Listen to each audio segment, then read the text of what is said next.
پرانے وقتوں کی بات ہے۔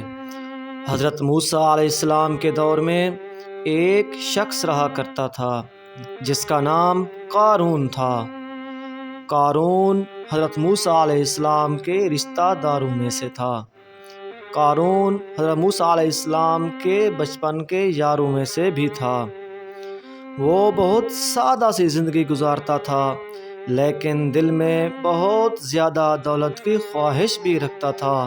وہ بنی اسرائیل کے عقل مند ترین انسانوں میں سے فردوں میں سے ایک تھا۔ تو ایک دفعہ اس نے حضرت موسیٰ علیہ السلام سے درخواست کی کہ مجھے بہت ساری دولت مل جائے، اس کے لیے دعا کیجیے۔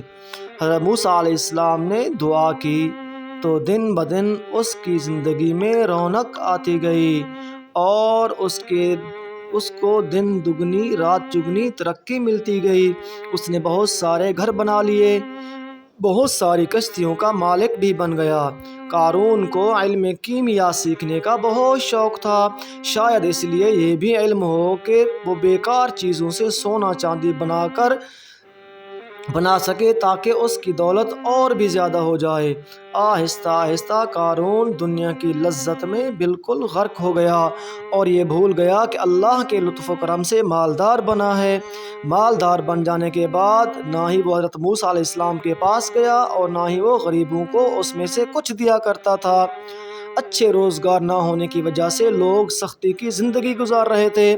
جب لوگ مدد کے لیے قارون کے پاس آئے تو اس نے کہا کہ میں نے ساری دولت اپنے علم اور محنت سے کمائی ہے، لہٰذا میں اپنی دولت میں کسی کو بھی شریک نہیں کرنا چاہتا۔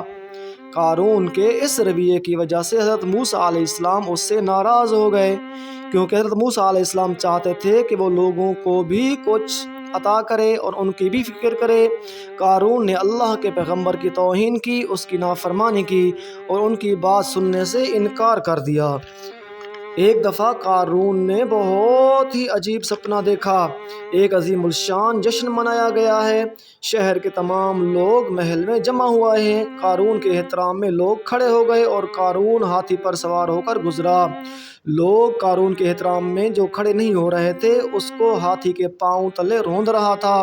اس خواب کو دیکھنے کے بعد قارون ڈر گیا اور اس کی آنکھ کھل گئی۔ اس نے حکم دیا کہ خواب کی تعبیر بیان کرنے والے لوگوں کو فوراً بلایا جائے تاکہ وہ خواب کی تعبیر بیان کر سکیں۔ اس کا حکم ملتے ہی بہت سارے لوگ خواب کی تعبیر جاننے والے اس کے محل میں جمع ہو گئے تاکہ وہ خواب کی تعبیر بیان کر سکیں، لیکن سب لوگ اس کے سامنے خواب کی تعبیر بیان کرنے سے ڈر رہے تھے۔